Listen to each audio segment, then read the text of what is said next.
Friends, welcome to அனு சரசுவை. இன்றைக்கி நம்ம என்ன செய்ய போகிறோன்னா மில்லட் வச்சு ஒரு ரெசிபி செய்ய போகிறோம்.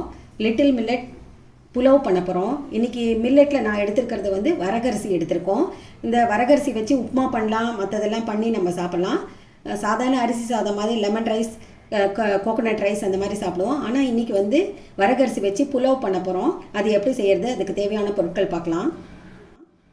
இப்போ இந்த மாதிரி வரகரிசி கிடைக்கிறது, அதை வந்து நல்லா வாஷ் பண்ணிவிட்டு 150 கிராம்ஸ் வரகரிசி எடுத்து வச்சுருக்கேன். இந்த வரகரிசியை வந்து தண்ணி விட்டு வாஷ் பண்ணிவிட்டு நல்லா வாஷ் பண்ணிவிட்டு ஒரு 10 மினிட்ஸ் தண்ணி விட்டு ஊற வச்சுருக்கோம். ஒரு 10 தேங்காய் வெள்ளல் எடுத்து இந்த மாதிரி மிக்சியில் அரைச்சி தேங்காய் பால் எடுத்து வச்சுருக்கோம். இப்போ தேங்காய் பால் வச்சு தான் நம்ம செய்ய போகிறோம். பெரிய வெங்காயம் ஒன்று எடுத்து இந்த மாதிரி நீட்டமாக கட் பண்ணி வச்சுருக்கோம். 2 பச்சை மிளகாய் எடுத்து நீட்டமாக இந்த மாதிரி கட் பண்ணி வச்சுருக்கோம். 4 கிராம்பு எடுத்து வச்சுருக்கோம். ஒரே ஒரு பே லீஃப், 2 பட்டை துண்டு எடுத்து வச்சுருக்கோம். 2 ஏலக்காய் எடுத்து வச்சுருக்கோம். 1 டீஸ்பூன் இஞ்சி பூண்டு விழுது எடுத்து வச்சுருக்கோம். இப்போ நம்ம செய்ய ஆரம்பிக்கலாம்.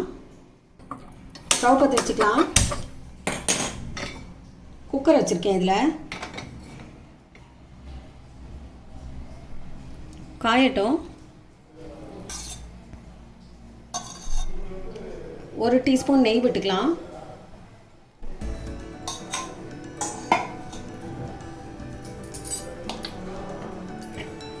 2 டீஸ்பூன் எண்ணெய் விட்டுக்கலாம். நம்ம குக்கிங் ஆயில் யூஸ் பண்ணுறதே அதை யூஸ் பண்ணிக்கலாம்.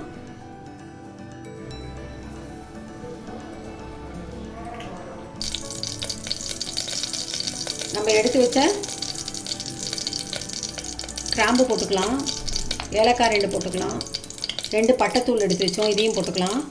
1 பே லீஃபு, இதை நல்லா வறுத்துக்கலாம்.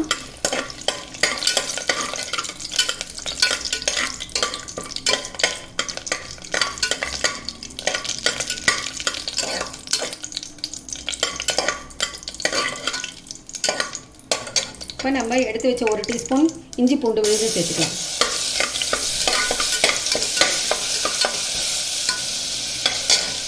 ரெண்டு பச்சை மிளகாய் நறுக்கி வச்சுருக்கோம், அதையும் சேர்த்துக்கலாம்.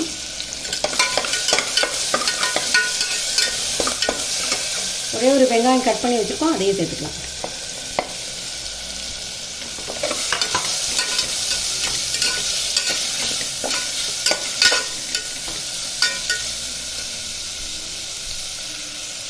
வெங்காயம் வதங்கிறதுக்கு தேவையான அளவு கொஞ்சம் சால்ட்டு சேர்த்துக்கலாம். உப்பு போட்டுக்கலாம்.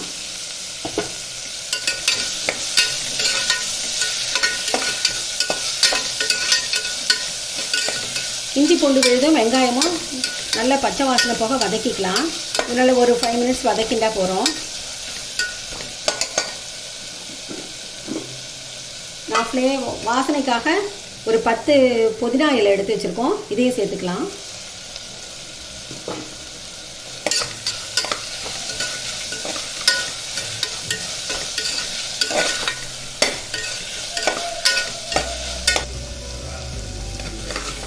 இந்த பாருங்க, வெங்காயம் நல்லா வதங்கிடுச்சு. இப்போ நம்ம எடுத்து வச்ச வரகரிசியை தண்ணியை ட்ரெயின் பண்ணிவிட்டு இப்போ இதில் சேர்த்துக்கலாம். 150 கிராம்ஸ் வரகரிசி எடுத்து வச்சுருக்கோம்.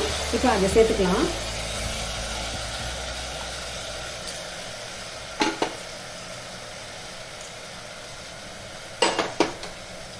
இப்போ நம்ம தேங்காய் பால் எடுத்து வச்சுருக்கோம். இப்போ இந்த தேங்காய் பாலை இதில் சேர்த்துக்கலாம்.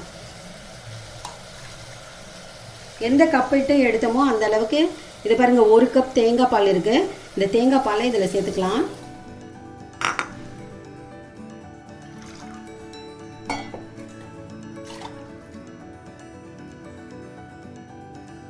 இன்னொரு 1/2 கப் தண்ணி விட்டுக்கலாம். இதில் இதோடு சேர்த்துட்டோம். இப்போ நம்ம தேங்காய் பால் சேர்த்துட்டோம், வரகரிசி அரிசியும் சேர்த்துட்டோம். இப்போ இதுக்கு தேவையான அளவு உப்பு போட்டுக்கலாம்.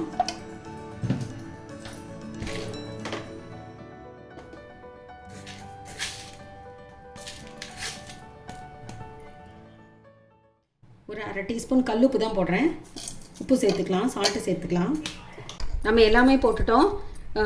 தண்ணி விட்டுட்டோம், பால் விட்டு, தேங்காய் பாலும் விட்டாச்சு, உப்பு எல்லாமே போட்டாச்சு. இப்போ இதை குக்கர் போட்டு விசில் போட்டு 2 விசில் வச்சு ஆஃப் பண்ணிடலாம்.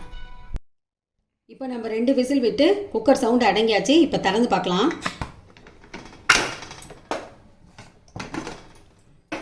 இது பாருங்கள், நம்மளுடைய மில்லட் புலாவ் சூப்பராக ரெடி ஆயிடுச்சு. நல்ல மணமாக இருக்குது, வாசனையாக இருக்குது. இது பாருங்கள், அருமையாயிடுச்சு. நம்ம ஒரே மாதிரி மில்லட்டை வச்சு உப்புமா பண்ணி சாப்பிட்றத காட்டிலும் இந்த மாதிரி வந்து புலாவ் பண்ணி ஒரு நாளைக்கு சாப்பிட்லாம். இதில் தேங்காய் பால் சேர்த்துக்கிறதுனால ரொம்ப டேஸ்ட்டாக இருக்கும். தேங்காய் பாலுக்கு பதிலாக நீங்கள் வந்து ஆர்டினரி பாலும் ஒரு டம்ளர் சேர்த்துக்கலாம், அதுவும் நல்ல டேஸ்ட்டாக இருக்கும். இது வந்து கிளைசமிக் இண்டெக்ஸ் கம்மிங்கிறதுனால டயபெட்டிஸ்க்கு ரொம்ப நல்லது, ஹெல்த்துக்கு ரொம்ப நல்லது. அதனால் வீக்லி ட்வைஸ் வந்து நம்ம மில்லட்டை சாப்பிட்ணும். இது ரொம்ப மணமாக இருக்குது, அட்டகாசமாக இருக்குது, டேஸ்ட்டாகவும் இருக்கும். நீங்களும் வீட்டில் ட்ரை பண்ணி இதை டேஸ்ட் பண்ணுங்கள், ஃபேமிலியோடு என்ஜாய் பண்ணுங்கள். லைக் பண்ணுங்கள், ஷேர் பண்ணுங்கள், சப்ஸ்கிரைப் பண்ணுங்கள், கமெண்ட் பண்ணுங்கள். Stay home, stay safe. கண்டிப்பாக இந்த ரெசிபியை நீங்கள் ட்ரை பண்ணுங்கள். இது உடம்புக்கு ரொம்ப நல்லது. தேங்க்யூ, பாய்.